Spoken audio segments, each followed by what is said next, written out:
Hello everyone, I welcome you to this session where today we will be discussing the Jammu and Kashmir ka militancy wala issue.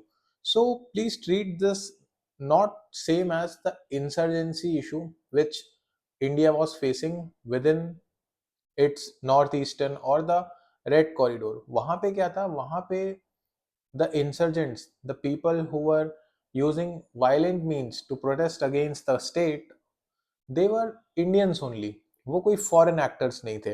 But militancy में the role is of a foreign actor, so please do not take insurgency same as militancy. इसीलिए I don't use the word Jammu and Kashmir militancy, sorry Jammu and Kashmir insurgency, rather I use the word Jammu and Kashmir militancy. तो इसका थोड़ा सा background में देखते हैं कि where did this story started from and why it is happening. So I will be making notes along with you. You can listen and you can also jot down. तो better समझ में आएगा. So this story starts from 1971 when there is a war. War से भी पहले let me draw a map of India.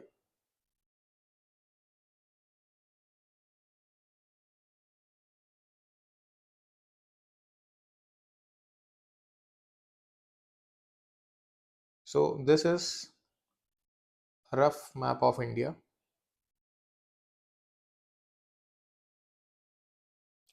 अब 1971 में क्या था? We have West Pakistan here and we had East Pakistan here. होता क्या है? दिस वेस्ट पाकिस्तान वहां पे वॉज द डोमिनेंट वन, मतलब पॉलिटिकली इट डोमिनेटेड मोर. ज़्यादातर 1970s तक यहीं पे से जब भी इलेक्शंस होते थे तो वेस्ट पाकिस्तान का ही बंदा जो था वही हमेशा इलेक्शन जीतता था and he used to become the PM. और वो लोग इस वाले एरिया को ज़्यादा एम्फसाइज करते थे and they treated this East Pakistan वाला region as a superior, sorry as a inferior reason.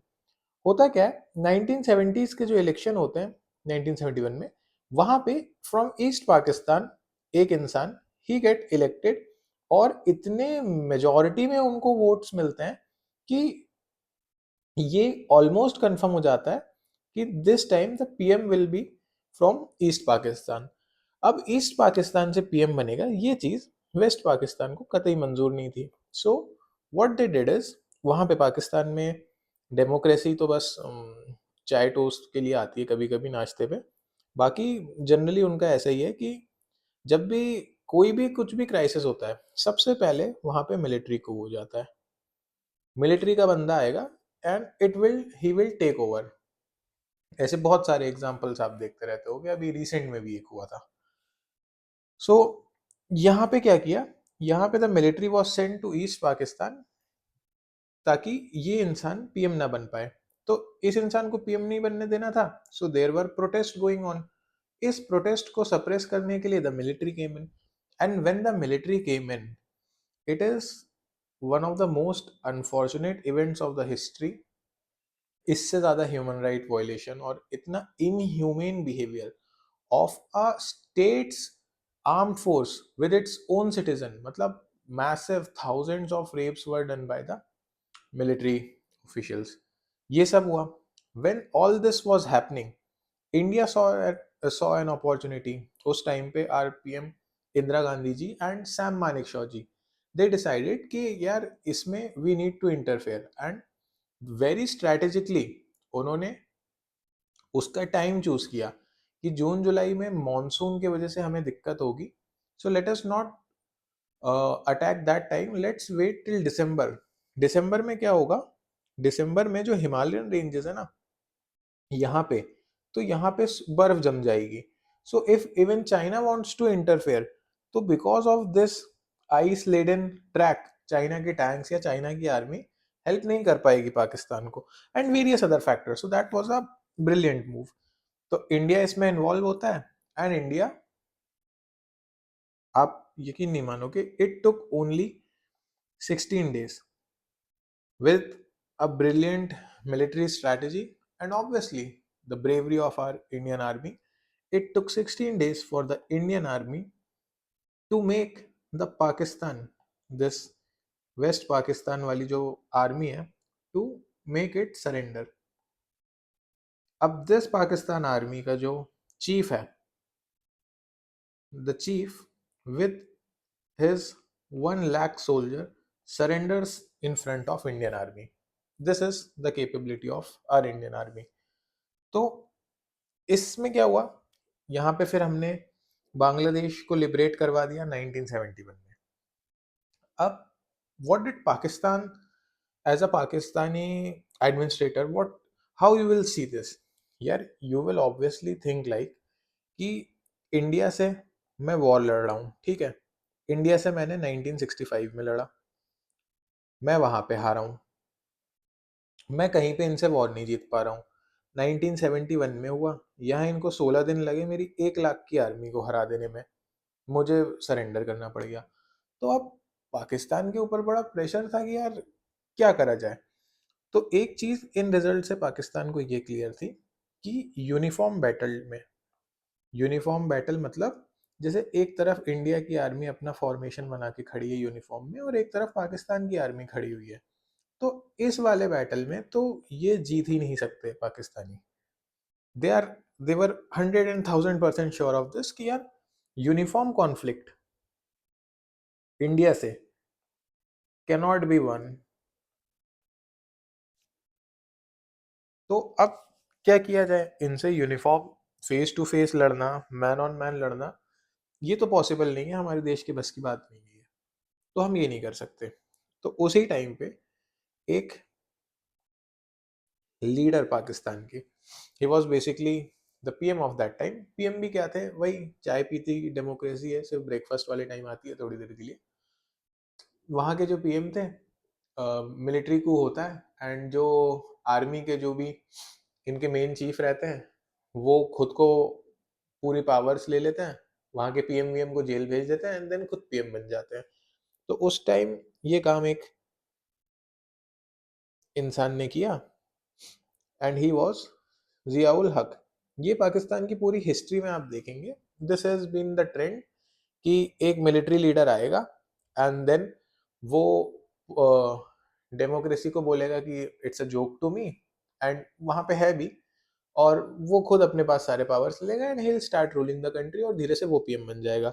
Parvez Musharraf did the same thing, Ziaul Haq did the same thing. तो इस टाइम की बात करें तो जियाउल हक आते हैं and he gives the Zia doctrine. अब जिया डॉक्ट्राइन में क्या बोलते हैं, अल्टीमेटली रियलाइजेशन ये है कि भाई सामने से नहीं लड़ सकते इनसे, we can not fight a uniform war.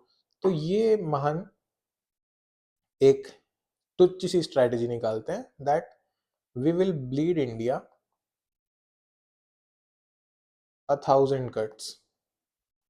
मतलब सामने से इनसे नहीं लड़ सकते हैं, तो छोटे छोटे छोटे छोटे we will use terror as a policy of statecraft, है ना, we will use terror as a policy of state craft.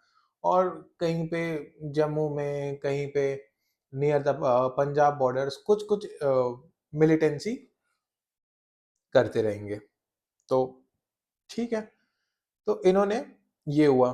फिर कारगिल वॉर, दे देव लॉस्ट वेरी बैडली. तो फिर ये वाली जो डॉक्ट्राइन है और स्ट्रांगली रीइंफोर्स तभी से होना शुरू हो गई थी कि इनसे नहीं लड़ सकते. एंड कारगिल वॉर में तो we were like, we could have almost occupied the whole Pakistan, but the fact was कि यार मतलब आपके घर के सामने, वैसे ही हिसाब है कि आपके घर के सामने अगर एक प्लॉट है और उस प्लॉट में पूरा कचरा पड़ा है, तो why would you merge that whole plot into your house, you won't.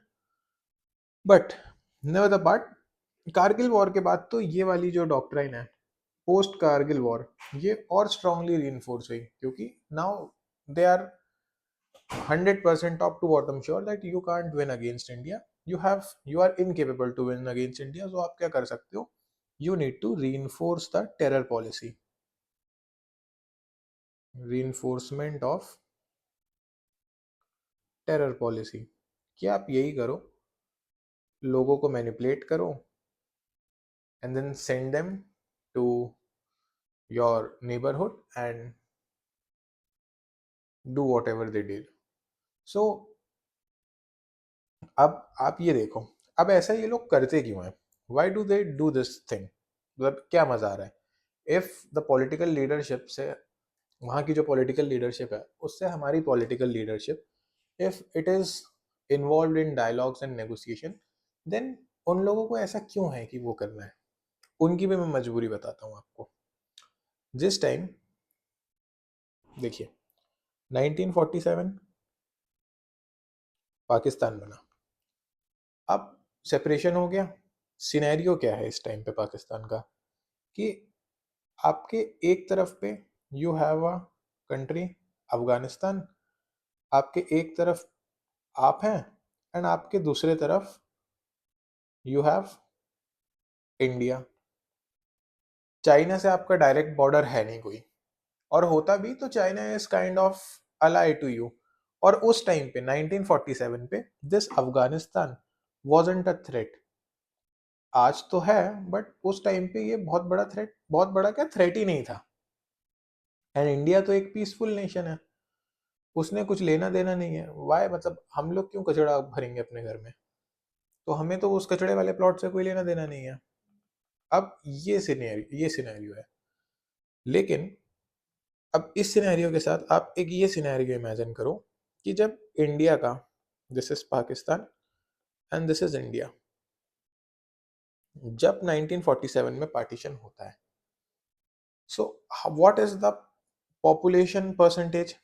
India में 84% लोग गए, अनडिवाइडेड इंडिया के 84% लोग यहाँ हैं, 16% आर हेयर, जो लोग माइग्रेट हुए उसका नेट बता रहा हूँ। सो दिस इज योर पॉपुलेशन, इतनी है। तो अब आर्म फोर्सेस देख लेते हैं, बेसिकली द आर्मी, इसको भी तो डिवाइड करेंगे। ये कितना परसेंट देंगे, इनको दिया 33%, यहाँ पे रहा 67%।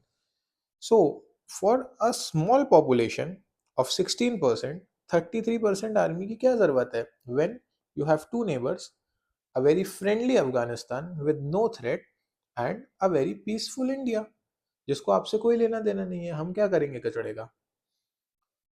But still you have such a big amount, large amount of army. अब पाकिस्तान में क्या है, पाकिस्तान में जो पाकिस्तान की आर्मी है, that is a very prestigious position to be in. आप पॉलिटिकली कभी भी आ सकते हो and you can rule the country, आप पीएम बन सकते हो।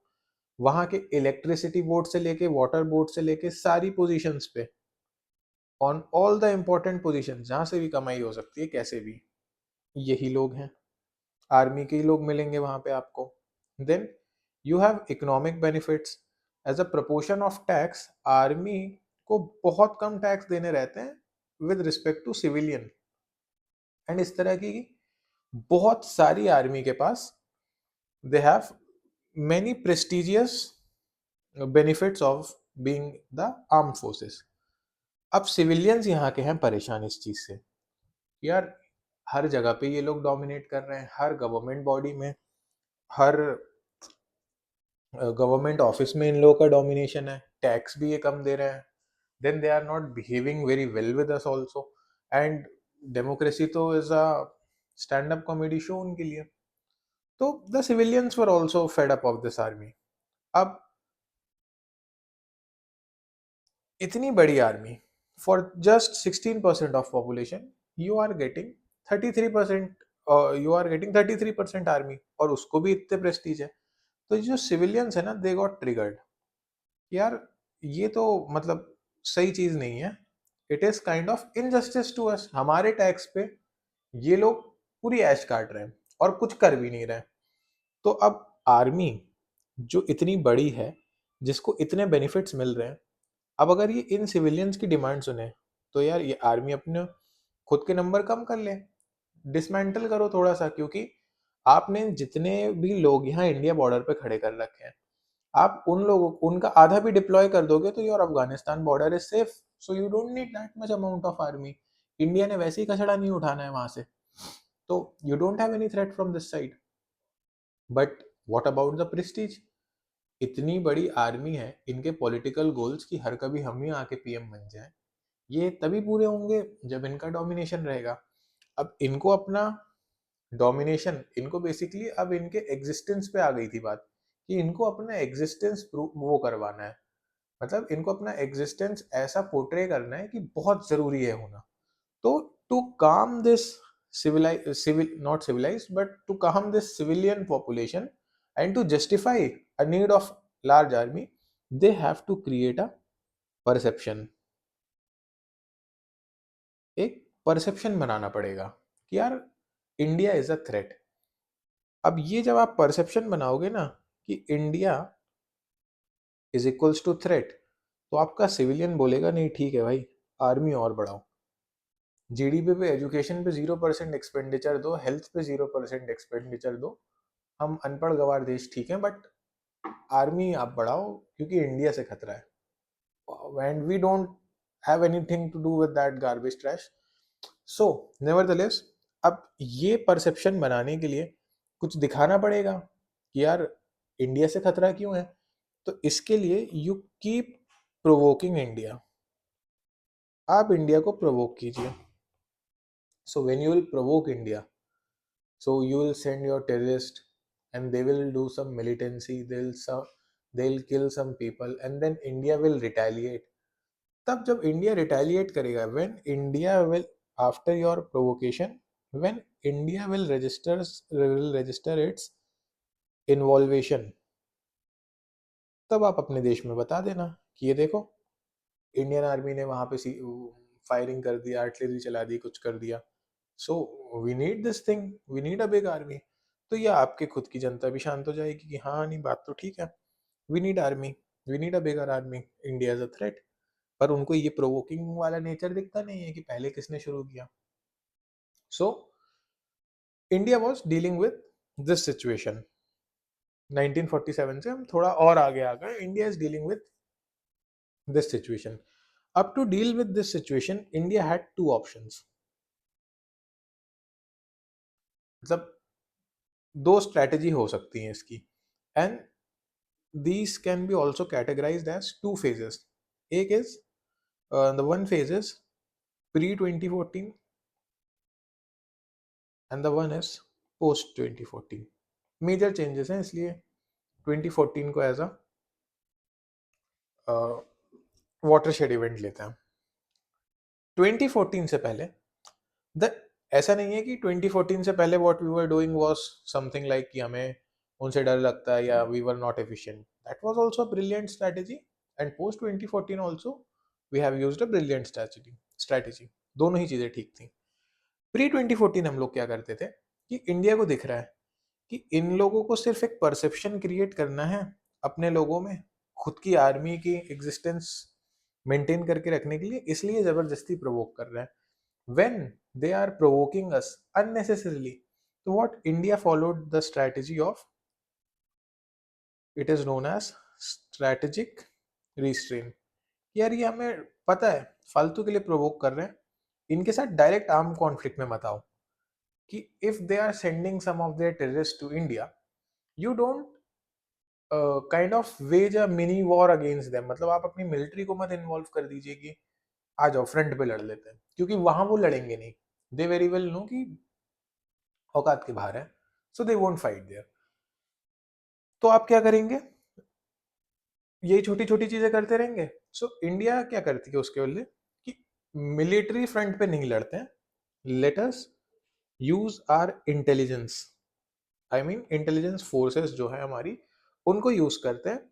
And India use to target the leaders of terror propagation. जैसे आपने धुरंधर पिक्चर देखी है, धुरंधर पिक्चर में जो भी लोग हैं, जो भी उसमें मरे हैं, Rehman Dakait and all, they are all real people and वो सब सच में मरे हैं. And they all have died post, sorry pre 2014. ये सब 2010 2008 9 की सारी स्टोरी है, उस टाइम पे सारे मरे हैं. एंड धुरंधर 2 में आपने बहुत सीन में उसमें देखा होगा कि unknown gunman shoots the ISI का कोई लीडर है या वट जो जो है. सो इंडिया वॉज डूइंग दैट उस टाइम पे कि यार डायरेक्ट नहीं लड़ते हैं, वरना ये तो दोनों तरह से जीत रहे हैं, तो इसको ऐसे खत्म करते हैं. That was our strategy. Another way for India could be कि यार we will do overt fighting, which we did post 2014. कि we involve in over fighting. Overt fighting, overt fighting में क्या है 2016 में यू हैव अटैक्ड, 2019 में you have attacked, 2025 में you have attacked. हमने उरी किया, हमने ऑपरेशन सिंदूर किया। उरी से लेके ऑपरेशन सिंदूर तक, what is it called as, इसको बोलते हैं डिसाइसिव रिटेलिएशन। कि we won't see any difference between the terrorist and the propagator and the supporter of terrorist. हम दोनों को सेम ट्रीट करेंगे। And when we treat you both as same, आप करवाइए टेरर अटैक्स हमारे देश में and we will retaliate you, we will do surgical strikes. अब वो वाला काम नहीं होगा कि एक कोई लीडर जो भी है टेरर ऑर्गेनाइजेशन का, उसको चुपचाप से एलिमिनेट कर दिया। वो तो चलता रहेगा। उसके साथ ही साथ अब अगर आपको लगता ही है कि आप कुछ कर सकते हो, तो हम दिखा देते हैं फिर हमारी मिलिट्री क्या कर सकती है। That was our strategy. इसका ये बिल्कुल मतलब नहीं है कि 2014 से पहली वाली बेकार थी। It was also very good. So now the point is कि अगर आपको Pakistan Pakistan the point is basically कि पाकिस्तान को प्रोवोक करना ही है इंडिया को। क्यों? क्योंकि उनको अपनी आर्मी की लेजिटिमेसी मेंटेन करनी है। That is what was our discussion. So Pakistan में आर्मी पोजीशंस के अपने बहुत सारे प्रेस्टिजियस बेनिफिट्स हैं। इतनी बड़ी आर्मी मेंटेन करने के लिए they need to have a legitimacy, they have to prove that there is a need for the Pakistan army in their own nation. For that they use this provocation वाली technique. और इसमें भी उनको पता है कि यूनिफॉर्म बैटल में नहीं जीत सकते, तो चलो साइड से ये कावर्ड ऑपरेशंस करते रहते हैं। कोवर्ट नहीं, कावर्ड कावर्ड ऑपरेशंस करते रहते हैं। एंड ये कहाँ से करेंगे? ये करेंगे via Jammu and Kashmir. So this is the backdrop of the Jammu and Kashmir militancy. ये है स्टोरी, ऐसे शुरू हो रहा है। सो जम्मू एंड कश्मीर में क्या करेंगे? They will externally sponsor terrorism. अब जम्मू कश्मीर ही क्यों? Why not Haryana? हरियाणा में भी तो कर सकते हो। हरियाणा में इसलिए नहीं क्योंकि, या किसी और स्टेट में इसलिए नहीं क्योंकि जम्मू कश्मीर में कुछ इश्यूज थे। जम्मू कश्मीर में इश्यूज क्या थे? So why did Jammu Kashmir became the ideal state? Jammu Kashmir became the ideal state क्योंकि वहां पे लोगों को, the people had grievances with the government and obviously there was a lack of development. अब ये चीज, if Pakistan would have tried in Haryana, so the Jat brothers would have settled them then and there itself. वो वहीं पे, मतलब armed forces को India की involve भी नहीं होना पड़ता, क्योंकि there the situation is not so worse कि you have to pick up the weapon against your own country. मतलब इट इज लाइक कि अगर आपसे कोई बोल रहा है ना कि मुझे आपसे ये ग्रीवेंसेस हैं, so there is a chance कि अभी भी मैटर सॉल्व हो सकता है, रेदर देन कोई आपसे बोलने ही छोड़ दे, हथियार उठा ले। ये हमने देखा है नॉर्थ ईस्ट में, हमने देखा है इन द नेक्सलिज्म वाले टॉपिक्स में भी ये चीज हमने देखी है। तो जम्मू एंड कश्मीर में the grievances of the people were at that level कि उनको मैनिपुलेट करना आसान था। So it became a ideal situation, ideal candidate. और इसी ग्रेवियंस और इसी लैक ऑफ डेवलपमेंट को लेके Pakistan began the militancy in the JNK region. So it is, this is the core of the whole issue. ठीक है। अब ये जो ड्राइवर्स हैं मिलिटेंसी के, वो क्या क्या हैं? What were the drivers of this militancy? इसके भी कुछ नोट्स ले लेते हैं थोड़े से। ड्राइवर्स ऑफ मिलिटेंसी इज, एक तो पॉलिटिकल फैक्टर्स हैं। पॉलिटिकल फैक्टर्स में क्या है? देयर इज ऑब्वियसली इंस्टेबिलिटी है, कुछ इंस्टेबिलिटी है, कुछ गवर्नेंस चैलेंजेस हैं, जिसकी वजह से वहाँ पे टर्मोइल हमेशा बने ही रहता है। फिर देर इज अ सेपरेशन और सेल्फ ऑटोनॉमी का भी डिमांड आता रहता है कभी कभी, and also there is a lack of trust in the people. और इसमें हो सकता है शायद हमारी भी गलती हो, क्योंकि व्हेन वी से कि कश्मीर हमारा है, यार कश्मीर हमारा है तो कश्मीरी भी तो हमारे हैं, ये भी तो बोलो। सो ठीक है, nevertheless but there is a lack of trust in the public offices. वहाँ के मतलब वहाँ पे देयर इज 1987 में एक इलेक्शन हुआ था, and the election was rigged। तो obviously there were there were allegations of rigging of this 1987 election। तो the people of Jammu and Kashmir felt that they were politically alienated। और फिर 370 article के around भी कुछ developments थे, तो they felt alienated and there was a lack of trust. ये political factors थे which acted as a driver of militancy. फिर कुछ सोशियो इकोनॉमिक फैक्टर्स भी हैं, मल्टीपल फ्रंट्स पे सोच के देखते हैं। सोशियो इकोनॉमिक फैक्टर्स क्या हैं? यार पॉवर्टी परसिस्ट कर रही है, एजुकेशन की हालत बेकार है, हेल्थ की हालत बेकार है, इस सब की वजह से इनइक्वालिटी है। आपने कॉन्स्टिट्यूशन में लिख तो दिया आर्टिकल 15 डिस्क्रिमिनेशन नहीं होगा, article 16 equality, but on ground तो हुआ ही नहीं। फिर लिमिटेड इकोनॉमिक प्रोस्पेक्ट्स हैं,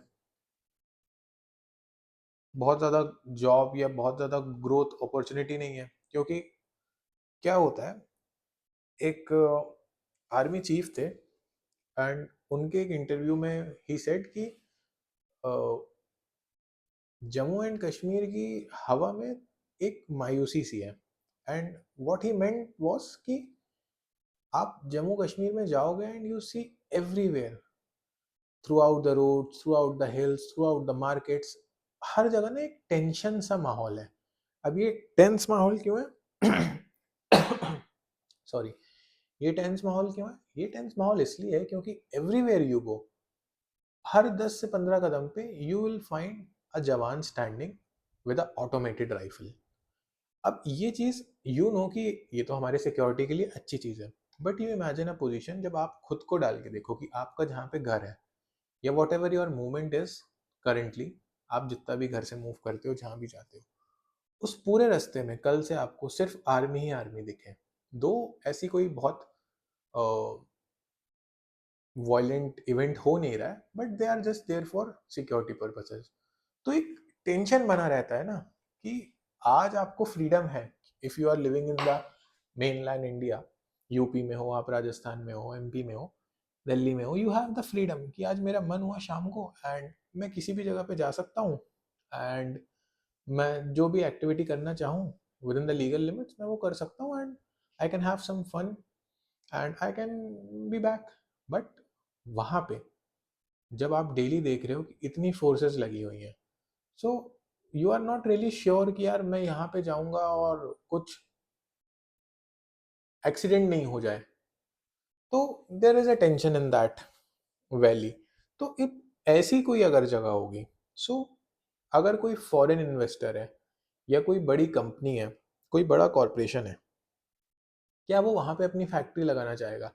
क्या अगर आपको आज इतना आपको कैपिटल दे दिया जाए कि आप 1970s 1980s के जम्मू एंड कश्मीर में जाएं, जब जियाउल हक पाक के प्रेसिडेंट हैं या परवेज मुशर्रफ कोई भी है, तो आप उस टाइम पे क्या आप अपना वेल्थ वहाँ इन्वेस्ट करना चाहोगे? जहाँ पे when you will be making your settlements, तो 4-5 अटैक तो आपके सामान लाने जाने में ही हो जाएगा। आपने बना लिया तो हर कभी डर रहेगा। और अगर चलो कुछ भी नहीं रहता है, तो around your all of this industries हमेशा फोर्सेस खड़ी रहेंगी एंड वर्कर्स ही नहीं आएंगे काम करने। मतलब लोग भी डरते हैं कि यार कौन ही जाए वहाँ पे। अगर आपको रखना भी है तो you then you have to give them huge amount of salaries. तो अब आप बहुत ज़्यादा सैलरीज दोगे तो कॉस्ट बढ़ जाएगी, कॉस्ट बढ़ जाएगी तो प्रॉफिट कम हो जाएगा, सस्टेनेबिलिटी नहीं है। सो इस वजह से देयर वॉज स्टन्ड इंडस्ट्रियलाइजेशन, तो इकोनॉमिक प्रोस्पेक्ट्स थे नहीं। फिर इसके अलावा there are some historical factors also. Britishers को तो हमेशा ही इन तरह के आंसर्स में थैंक यू बोल रही हैं क्योंकि this all is the legacy of partition ना। क्या तो बढ़िया वो है, काम करके गए हैं। So that is one issue. Then historical factors में 1971 का वॉर, वो मैंने बताया। I also told you about the Zia doctrine, where he said that we will bleed India through 1,000 cuts। फिर इन लोगों की कारगिल में लॉस हुआ। सो दैट दैट तो ऑलमोस्ट री कि अब तो पॉलिसी ऑफ टेरर से ही कुछ कर सकते हैं और तो कुछ कर नहीं सकते। And then it's driver of militancy में कुछ एक्सटर्नल फैक्टर्स और भी हैं। एक्सटर्नल फैक्टर्स लाइक वो जो मुजाहिदीन वाला इशू है, उनका infiltration in our nation. Then you have the role of ISIS, which is using which basically which reflects the use of terrorism as an instrument of statecraft। ये आप लिख लेना कहीं पे line, use of terrorism as an instrument statecraft। This is one thing. फिर अब ये सब क्या करते हैं, टेररिस्ट को बुला के ये प्रॉक्सी वॉरफेयर खेल रहे हैं। यूनिफॉर्म कॉन्फ्लिक्ट ये कर नहीं सकते हैं, वहां इनके बस की है नहीं। देन इसमें एक पॉलिटिकल इशू एक और है, that is the Rawalpindi and the Islamabad divide. ये समझाता हूं मैं क्या है Rawalpindi and the Islamabad divide. अब just give me a second. Okay, Rawalpindi and Islamabad divide means कि when we try to the Rawalpindi is basically their military center, and Islamabad is obviously their capital, their political center। तो in Delhi when it tries to communicate with Islamabad, ये आपने हमेशा सुना होगा, it is very uncertain कि अगर पाकिस्तान के साथ, सॉरी, अगर पाकिस्तान के साथ you are involve in conflict, you really don't know कि आपको कम्युनिकेट या आपको डायलॉग करना किसके साथ है, because you call Islamabad and उनकी ही गवर्नमेंट का उनकी आर्मी पे कंट्रोल नहीं है। सो इस्लामाबाद से नेगोशिएशंस करने हैं कि रावलपिंडी से करना है, मिलिट्री से करना है, किससे करना है, we are never very sure of it. Islamabad को आप फोन करोगे and they will be like कि सर सर सर जैसा आप बोले, and this on the same end उनकी मिलिट्री वो कर रही है जो रावलपिंडी बोल रहा है, शायद इस्लामाबाद की भी नहीं सुनते वो लोग। सो this is also basically a geo strategic consideration है, where there is a distinction between the Rawalpindi and Islamabad, and we really have no idea whom to talk with। कभी भी कोई भी आ जा रहा है, again democracy is a joke there. तो this is also issue. So these all were the drivers of the militancy। Now what did government of, let us see, what did government of India did in J&K region। Government of India की क्या strategy रही है? Strategy को अगर तीन तरीके मतलब तीन स्टेप्स में डिवाइड किया जाए तो कुछ इस तरह से है। स्टेप वन इज कि security forces needs to take all suitable measures. मतलब सिक्योरिटी फोर्सेस को बॉर्डर को सेफगार्ड करना है, क्रॉस बॉर्डर टेररिज्म के अगेंस्ट फाइट करना है, मिलिटेंसी को रोकना है, इसके against whatever proactive measures are required, the security forces will take that। तो ये this is the step one of our strategy। then step two क्या है, वहां पे ये जो इशू हमने देखा था, there is a issue of this grievance, कि ग्रीवियंस रिड्रेसल नहीं है। ग्रीवियंस रिड्रेसल नहीं है ना, तो दो तीन चीजें करें आप। पहला तो स्टैब्लिश, इंश्योर डेमोक्रेटिक प्रोसेसेस, इसको ग्रास रूट तक लेके जाओ so that the grievances are resolve. मतलब हर कोई गवर्नमेंट से सेटिस्फाइड नहीं होता है, मोस्टली हम लोग भी डिससेटिस्फाइड रहते हैं कि यार रोड सही नहीं मिल रहे हैं, मल्टीपल इश्यूज है, बट इतने ज्यादा नहीं है कि किसी ने आके बोल दिया, या मतलब we'll get influence and we'll attack and wage a war against our government, because ultimately government क्या है, गवर्नमेंट ऑफ इंडिया है ना, वो कोई पार्टी की नहीं है, that is basically India only. तो इंडिया के अगेंस्ट हम लोग नहीं जाएंगे। भले ही हमारे लोकल इश्यूज हो सकते हैं कि ड्रिंकिंग वाटर क्लीन नहीं है, रोड्स क्लीन नहीं है, फॉरेस्ट कट गए हैं, दिल्ली में सांस लेने के लिए हवा नहीं है, बहुत सारी चीज़ें हो सकती हैं, बट फिर भी उस लेवल पे नहीं है ग्रीवेंसेस हमारे कि हमें वॉर ही लड़ना पड़ जाए अगेंस्ट आवर ओन नेशन। तो डेमोक्रेटिक प्रोसेसेस लाते हैं, this was one strategy in Jammu Kashmir. और give primacy to the civil administration. So ये क्या कर सकते हैं, the civil administration can tackle the socio economic problem. जो भी प्रोलॉन्ग मिलिटेंसी चल रही थी जेएनके में, उसको, उसका जो सोशियो इकोनॉमिक इम्पैक्ट है, specially with respect to the Kashmiri Pandits, उसको कैसे ठीक किया जाए, वो एक चीज़ है। एंड देन एक जो जेन्युइन वहाँ के ग्रीवेंसेस हैं, उनको हम करते हैं कोशिश कि पूरी तरीके से सॉल्व हो पाए, ताकि यहाँ इस जो डेमोक्रेटिक प्रोसेस से जो पीस स्टैब्लिश होगी ना, एक पीस आएगी, इस पीस को, ये जेन्युइन ग्रीवेंस रिड्रेसल मैकेनिज्म जो लॉन्ग टर्म सस्टेन करेगा ना, वो इस पीस को सस्टेन कर पाएगा। वरना आप 10 दिन की पीस लाओ, 11वें दिन फिर एक प्रोटेस्ट हो रहा है। सो उस तरीके का नहीं। तो this is basically the three fold strategy जो जम्मू एंड कश्मीर को लेके गवर्नमेंट ऑफ इंडिया की रही है। नाउ एक और एंगल से इस चीज को देखते हैं, गवर्नमेंट अप्रोच पे ही।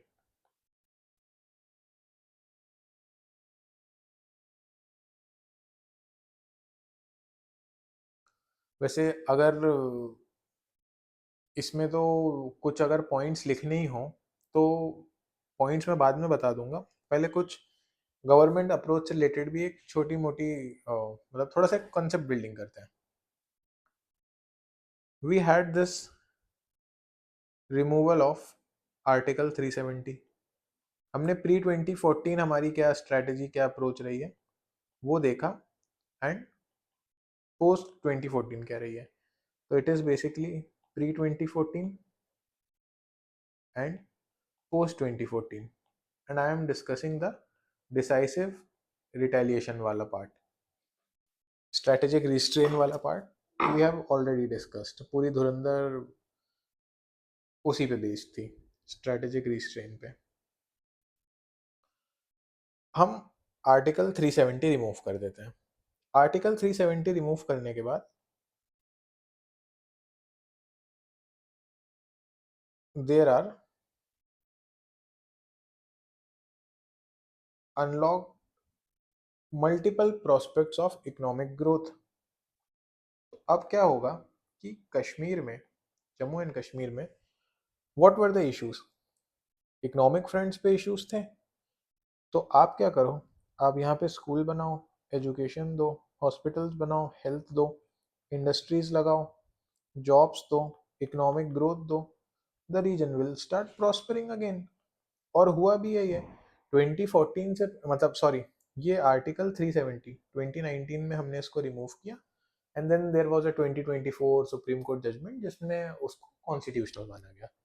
सो वी हैव सीन कि after this removal of article 370, पहले कुछ कोचिंग्स हैं जैसे आकाश है, बायजूस है, जो भी ये नीट वगैरह के एग्ज़ाम्स की और जो भी और तरीके के एग्ज़ाम की कोचिंग है, इनके सेंटर्स जम्मू कश्मीर में नहीं थे।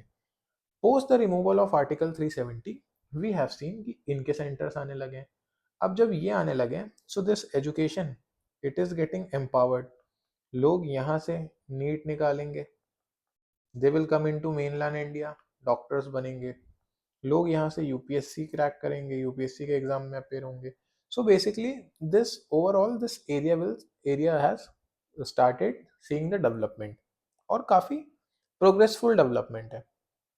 अब जब इतना सब डेवलपमेंट होगा तो इसके साथ साथ क्या होगा, tourism will be flourishing. So tourism also got a boost. अब जब टूरिज्म है, डेवलपमेंट है, एजुकेशन है, हेल्थ है, ग्रीवेंसेस क्या बचे? ग्रीवेंसेस कुछ नहीं बचे। तो the people started integrating with India. The citizens felt like they were the citizens. तो उन्होंने क्या किया, और इस चीज को, जो डेमोक्रेसी उनको मिल रही है इंडिया में, so enjoy that democracy more, they started practising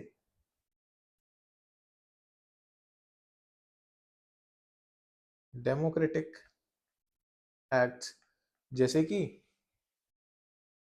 उन्होंने देखा कि there is a scope of improvement, हो भी रहा है, तो चलो क्यों ना सरपंच के इलेक्शंस करवाएं, and let us become a sarpanch, because you believe in the government, you believe in the system. That is why you want to be the part of that system na.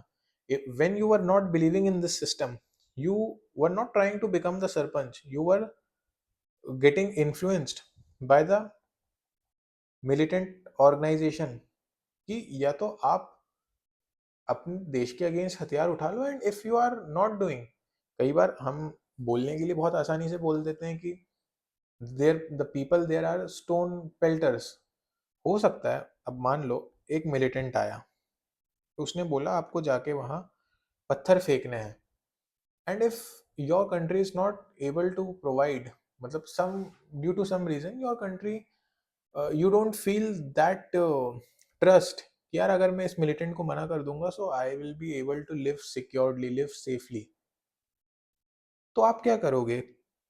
Willingly unwillingly आप करोगे उनकी काम, मानोगे, पत्थर फेंकोगे army की गाड़ी पे। सो वो कब होता है? जब you don't believe in the government and you don't integrate with yourself with the government. पर when you started integrating yourself, तब आप क्या बोलोगे कि नहीं, I don't want to be a stone pelter, भाई मैं तो सरपंच वरपंच बनता हूँ, एग्जाम देता हूँ, पीसीएस देता हूँ, देयर आर मल्टीपल थिंग्स, वो करते हैं। So people start doing that. अब stop here, once again start, मतलब once again think from the perspective of Pakistan. अब मैं आपको फिर से पाकिस्तान बना रहा हूँ।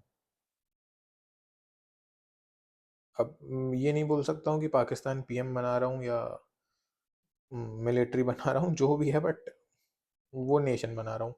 आपको इस चीज़ को काउंटर करना है। डेवलपमेंट का आप क्या करते थे?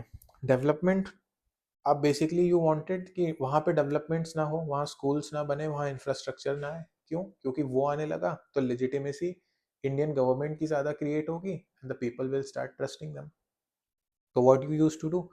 You used to attack the strategically important infrastructure, roads, tunnels, वहां पे आप बॉम्बिंग करते थे। इंडियन आर्मी ने आपको बता दिया कि आपके बस की बात नहीं रह गई है ये। So now you can't fight against the development, ये तो होके रहेगा। 370 और हट गया है, so this route is closed. Then ये जो लोग, जो the people who are practicing democracy, the democratic practices are being propagated when the people are getting integrated with India. तो you can do one thing, कि आप ना target killings करो। Basically you decide soft target and you do killings of the soft targets। तो आपकी एक soft target की strategy थी कि अगर कोई वहां पे सरपंच बन के गांव का, they are trying to become sarpanch, they are trying to become the block level development officer, या कुछ भी बनना चाह रहे हैं, उनको टारगेट करो एंड उनको किल करो। सो उससे क्या होगा? बेसिकली एक मैसेज जाएगा कि जो भी डेमोक्रेसी को प्रोपोगेट कर रहे हैं, basically it is trying to symbolize the killing of democracy in the Jammu and Kashmir region. ये पैटर्न था। पहले तो क्या हुआ, 370 हटा, सॉरी थोड़ा सा और पीछे आते हैं, 370 हटा, इसका आप कुछ कर सकते हो क्या? 2019 में हट गया, आप कुछ नहीं कर सकते हो। 2020 तक, एक साल तक, इंडियन गवर्नमेंट ऑल्सो न्यू कि there are chances of them doing nuisance, हमारी आर्मी बहुत अच्छे से वहां थी, ये लोग कुछ नहीं कर पाए एक साल। अभी भी मतलब इट इज नॉट कि अभी आर्मी अच्छे से नहीं है, बट उस टाइम बहुत ज्यादा स्ट्रिक्ट सर्विलेंस पे था। सो they were afraid of the army and they restrained themselves back. वो उन्होंने कुछ नहीं, फिर तो वो कुछ नहीं किया, फिर डेवलपमेंट को वो रोक नहीं पा रहे हैं। अब 20 20 19 से 2021 तक आप फेज वन मान सकते हो, this was the phase one. फिर क्या होगा, फिर आया फेज टू। फेज टू में they did soft target strategy बनाई उन्होंने कि ये जो भी the people who are trying to become the propagators of the democracy, इनको टारगेट करते हैं। What our army did, army को बहुत कम टाइम लगा ये पैटर्न आइडेंटिफाई करने में और इस पैटर्न को एलिमिनेट करने में। आर्मी ने ये आइडेंटिफाई कर लिया, आर्मी ने इसको रोक दिया एकदम। अब you can't do this thing also, तो आप इनका इंटीग्रेशन नहीं रोक सकते हो विद इंडिया, आप डेवलपमेंट नहीं रोक सकते हो इस रीजन का। 370 जा चुका है, क्या बच रहा है आपके पास अब करने को? The only thing which is providing a economic boost and a developmental boost to the Jammu and Kashmir region is its tourism। बहुत टूरिज्म फ्लरिश कर रहा है। अब आपके पास कुछ भी नहीं बचा, बीइंग अ पाकिस्तानी एडमिनिस्ट्रेटर आपके पास, you don't have anything left. Now what you will do, you will attack this tourism, and that is what has happened in the phase 3। Rajouri में अटैक्स हुए, रियासी में अटैक्स हुए, कंटेन कर लिए थे आर्मी ने, पहलगाम जितने बड़े नहीं हो पाए थे इसलिए बहुत ज़्यादा न्यूज़ में नहीं है, वरना इक्वल अमाउंट ऑफ वर्कफोर्स उधर से यूज हुआ था by the terrorist in these places also, but containment was better, तो पहलगाम जितना न्यूज़ में नहीं आया वो। तो फेज 3 वॉज कि यू अटैक द टूरिज्म। सो आप क्या करोगे, टूरिज्म अटैक करोगे, जम्मू एंड कश्मीर की ग्रोथ हैम्पर होगी, और ग्रोथ हैम्पर होगी तो फिर वही बात है कि वापस से आप ले जाना चाह रहे हो जम्मू एंड कश्मीर को 30-40 ईयर्स बैक वो कैसा था, उस पोजीशन में ले जाना चाह रहे हो। उस पोजीशन में ये चीज़ इंडियन आर्मी को और इंडियन एडमिनिस्ट्रेशन को समझ में आ चुकी है, तो अब इस चीज़ को भी कंटेन किया जा रहा है। So this is currently the phase 3 कि हम अब इसको भी कंटेन कर रहे हैं। सो कुल मिला के now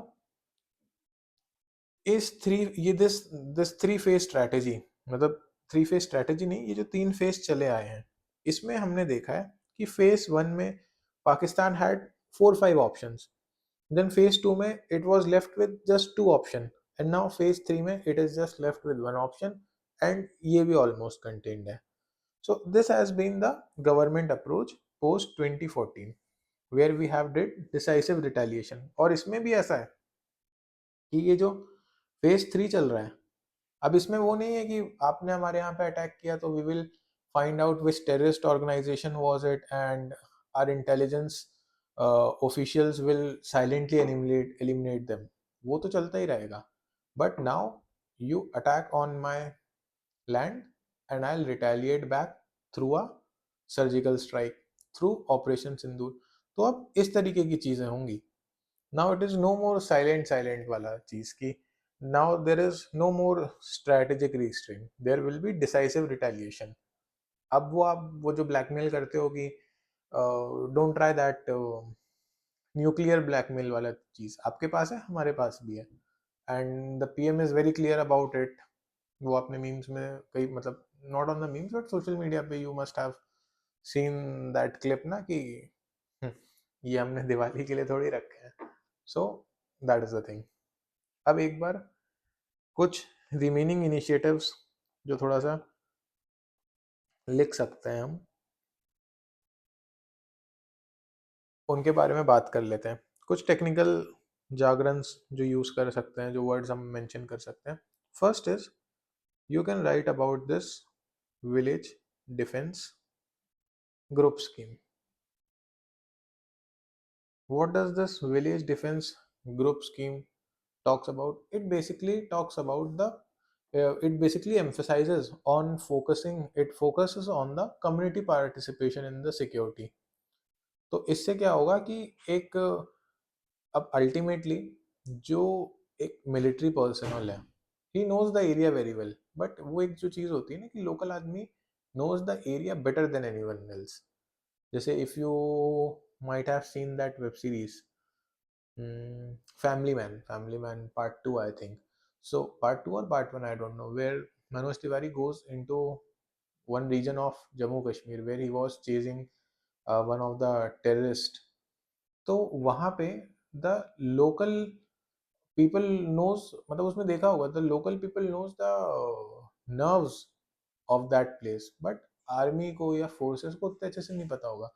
so you need to integrate the local community, जो मतलब जो वहाँ पे जो रह रहे हैं उस कम्युनिटी का पार्टिसिपेशन चाहिए आपको, कि वो फोर्सेस को बता सकें where there are the hideouts of the militants और is something suspicious is happening. तो दैट इज वन थिंग. तो वो चीज़ हम कर रहे हैं under the village defence group scheme. Then second, you can talk about the PM's development package.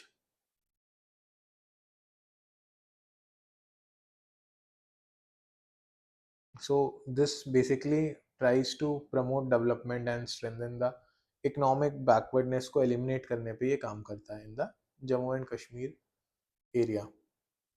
फिर do not mention, do not forget to mention Operation Sadbhavna. इस पे तो there was a question in the prelims. I think in 2023 पूछा था operation सद्भावना शायद army किस reason में करती है. So it is basically a program which is launched by the Indian army in those area which are affected by the terrorism, and जो भी रिमोट बॉर्डर एरियाज है वहाँ पे the Indian army is running this operation Indian army. तो यहाँ पे क्या करते हैं, द गोल इज बेसिकली वही जो हमने नक्सलिज्म के टॉपिक्स में भी देखा था, winning the hearts and mind of the local population by improving their social economic condition. कि army is running a school for the childrens of the locals, है ना, and fostering some sort of national integration. तो वो सब चीज़ें. Then we also have on similar lines, we also have civic action program which is trying to build and strengthen the local communities and the security forces ka engagement. Apart from this, we have a program called as Watan Ko Jano. There is a program known as Watan Ko Jano, which is providing opportunities, particularly the youth of the nation to of Jammu Kashmir to experience different parts of India. Then ये वाला बहुत important है. When ever you right about grievance redressal, you can write about this Awaam ki आवाज, basically the voice of the people program. So it is a platform which is kind of provide which is encouraging engagement of the states with the citizen, where they can it is where it is also acting as a platform for the grievance redressal. कि भाई जब वहाँ के लोग अपनी voices को make sure कर पाएंगे कि the state is hearing them, तभी तो their grievances will be resolve. So this Awaam ki Awaaz is one of the initiative. फिर इसमें कुछ स्पेसिफिक चीज़ें जो पीएम मोदी से रिलेटेड हैं उनको आप कोट कर सकते हो. तो पीएम मोदी एक्चुअली में एक PM are x PM Atal ji, उनका एक कोटेशन था बेसिकली, दैट वाज इंसानियत, जमहूरियत and Kashmiriyat.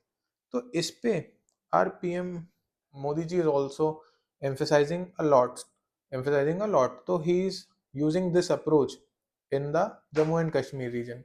Insaniyat is basically the humanity, Jamhuriyat is democracy, and Kashmiriyat is the basically it is focusing on Kashmiriyat का मतलब होता है it is the cultural ethos of the Kashmir, so जो भी उनका डिस्टिंक्ट कल्चर है, and this approach focuses on securing their distinctive culture ethos. तो उनके कल्चर को प्रोटेक्ट करो, then give them democracy, and उस एरिया में ह्यूमैनिटी सबसे टॉप प्रायोरिटी पे होनी चाहिए। So this is what PM is also focusing on. Then ये एक आर पीएम रोट एन आर्टिकल, उसमें उन्होंने कुछ कुछ चीज़ें बताई थी, जिसमें ही स्टेटेड दैट द जो हेल्थ केयर फैसिलिटीज़ हैं दे हैव इम्प्रूव्ड, जो टूरिज्म है it has increased, it has boosted, there is a infrastructure development. जो वहाँ का टेरर इंफ्रास्ट्रक्चर था, the terror infrastructure has been eliminated by the Indian army. जो ये टूरिज्म है उसमें एक उन्होंने आंकड़ा बताया था, he gave us some facts कि 20 मिलियन विजिटर रिसेंटली, जब से ये 370 हटा है उसके, मतलब आई थिंक विद इन 2 और 3 years only 20 million visitors visited Jammu and Kashmir. फिर सोशल सिक्योरिटी स्कीम्स चल रही हैं, और Modi ji also told us that ये जो आज़ाद कश्मीर वाला, या the ideas of azadi which were propagated by the Pakistanis, they have been receded and they are almost on their last legs. Then he also said that there is less visible involvement of army, army का बहुत अब visible involvement कम है, but this has not resulted in the loss of effectiveness. मतलब अब आपको दिखेंगे नहीं वहां पे इतने आर्मी पर्सनल्स खड़े हुए कि हर चौराहे पे there is a army truck standing, but इसका मतलब ये नहीं है कि विजिलेंस या सर्विलेंस कम हो गया, that is as effective as it was earlier. So I think yeah that is it for this one. These were the phases also which we have discussed. Let me just check once कोई point रह तो नहीं गए हैं. This is the initiative we have talked about. Let us see where we started from. So we started from the 1970s का time. क्या story थी, how the Zia doctrine got reinforced, how the militancy started, what were the drivers, what was the government approach post 2015 14, what were our initiatives, and something from PM's article also. Apart from this, हमने I think सब कुछ लिख लिया है। Rehabilitation के बारे में आप लिख सकते हो if you want additional point. You grievance redressal पे हम ऑलरेडी बात कर चुके हैं। पब्लिक परसेप्शन को मैनेज करना है, that is one thing we have understood. Then जो इंटरनली डिस्प्लेस्ड पर्सन है उनके बारे में we can write, there is a need, the Kashmiri Pandits, उनका जो इशू है that needs to be addressed comprehensively, वो एक चीज़ है जो हम लिख सकते हैं। And apart from this I don't think, मतलब मोर और लेस वी हैव कवर्ड। अच्छा, कुछ फैक्ट्स या कुछ डायग्राम्स वगैरह वैल्यू एडिशन वाले पॉइंट्स बता देता हूँ, और कुछ पहले फैक्ट्स बता देता हूँ। Some facts, some names of, some more names of operation, जैसे यहाँ पे 6 बताए थे ना, कुछ और इनिशिएटिव जो रह गए थे दैट ऑल्सो मैं बता देता हूँ। एक operation, we have operation Mahadev. You can write about it that it is basically telling कि how we are calibratedly retaliating against the terror sponsor। तो बेसिकली ये हमारे deterrence की जो पॉलिसी है उसको शोकेस करता है। So you can write about operation Mahadev. Operation Sadbhavana मैंने बता दिया है। We have engaged with the Gujjar Bakarwal committee, ये आप लिख सकते हो। So we are engaging with the Gujjar Bakarwal committee, and we are creating a human intelligence network, and that is a good thing. ये लिख सकते हैं. देन फिर अगर इंफ्रास्ट्रक्चर रिलेटेड अगर कुछ बात करनी है, तो श्रीनगर बारामुल्ला रेल लिंक है, उसके बारे में लिख सकते हो. Then this Chenab arch bridge, अभी ये तो करंट अफेयर्स में भी था, इसके बारे में लिख सकते हैं. So these all were the things which we can write about. अब कुछ डेटा बता देता हूँ मैं. Let us see some data. And data also 2004 and 2024, इसका कंपैरिजन देखेंगे. What happened in the last 20 years.